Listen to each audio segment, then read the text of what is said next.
Well, some of the testimony that's come to me over the last year in particular has been um, nothing short of startling in terms of um, the degree to which the space program, the secret space program, has expanded.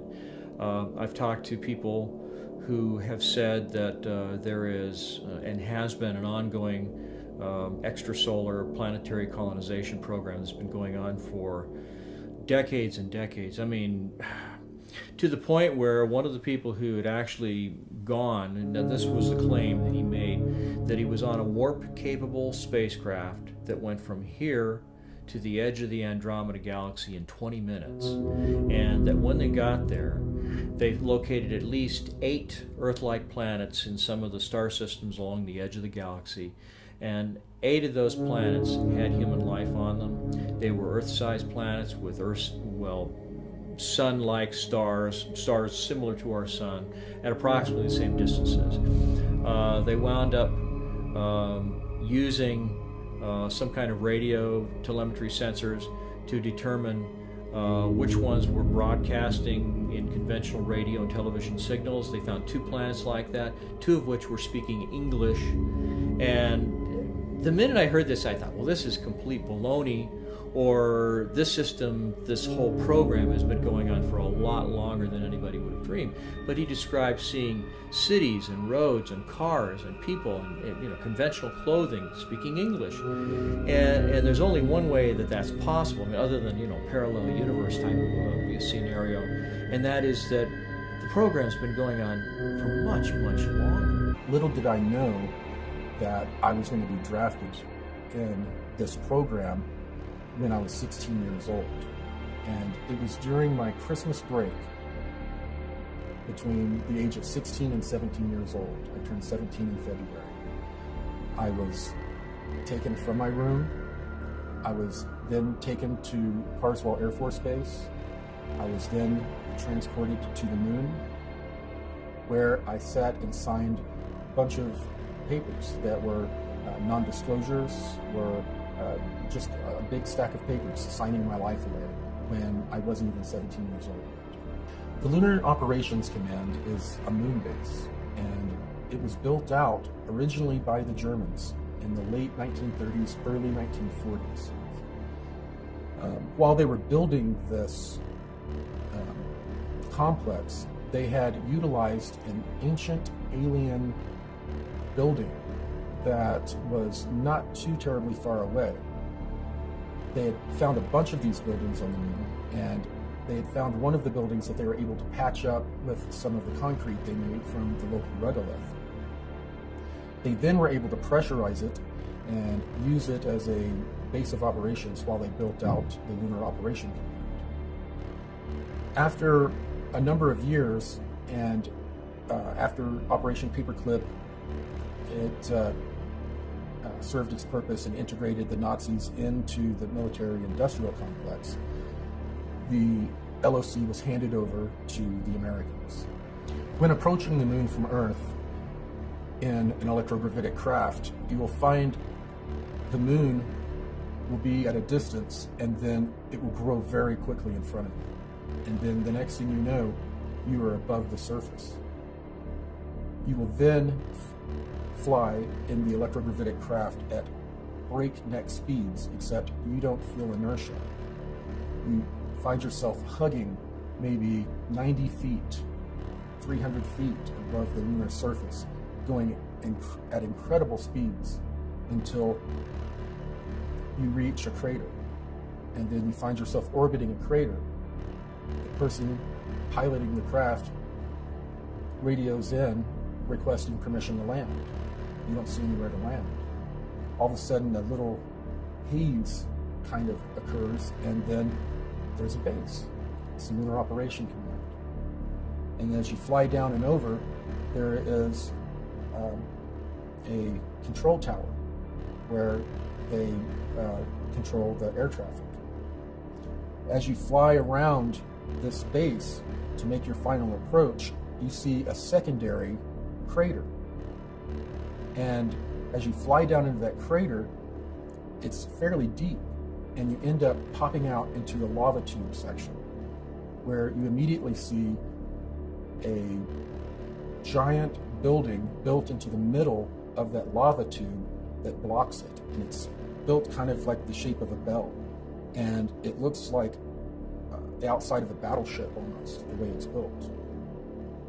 You then fly in and land in the bay, and you're now at the Lunar Operation Command. Right after about the 6-year mark in my 20 and back experience, I found out some very disturbing details that no one on the ship knew about. And, well, almost no one.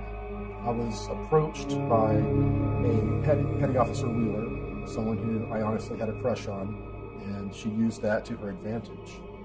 She needed me and an engineer to help her get into a room, a restricted room, and look into some pods.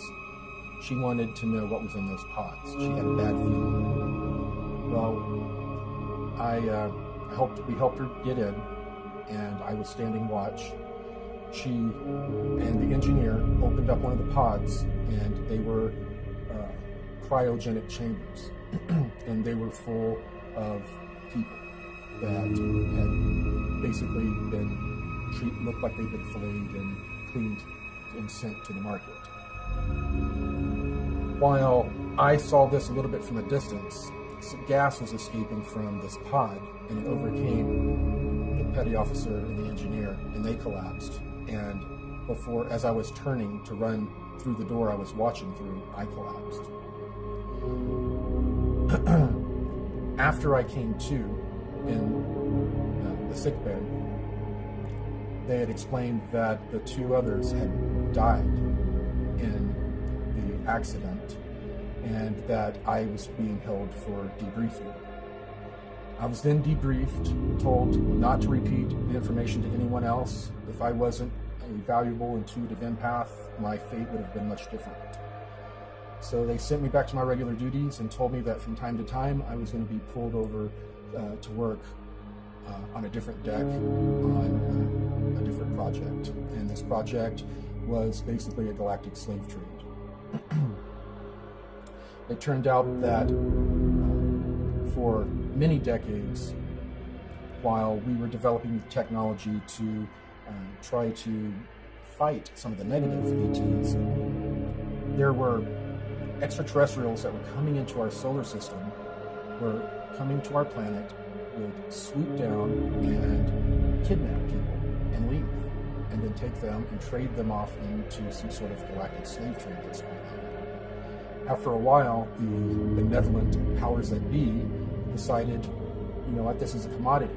If we start calling our own people and trading them off to these extraterrestrials, we can get trinkets, we can get technology, we can get biologicals, and that's what happened. They would trade human beings for biological samples, much like what Emery Smith would end up receiving in his lab and doing different experiments on. And they would also get technology, and they would trade the humans off. The humans would go off to be used in any number of ways. Humans are very coveted. People aren't only leaving to be food for reptilians. That's a small percentage. Most of them are being used for their skills.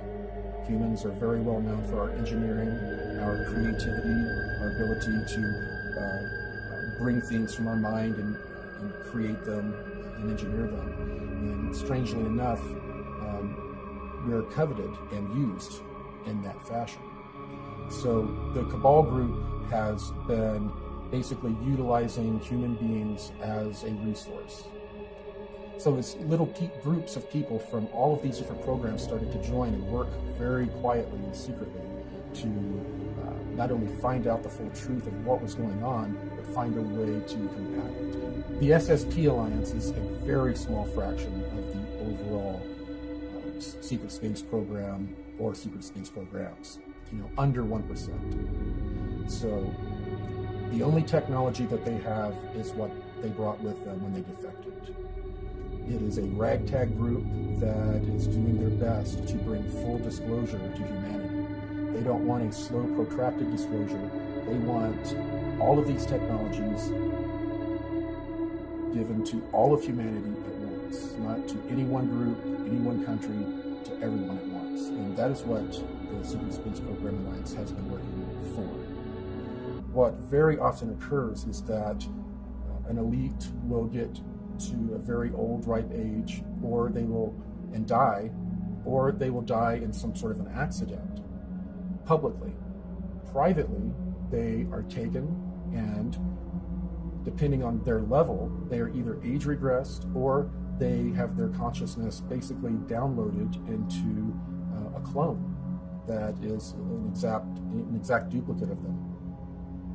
They then disappear from the public eye forever and go into these programs or go into retirement. This is something that pops up a lot in the programs, and everyone that is served deeply knows that the elite have access, and many of them never really die. A lot of these elite are running a lot of financial scams, drug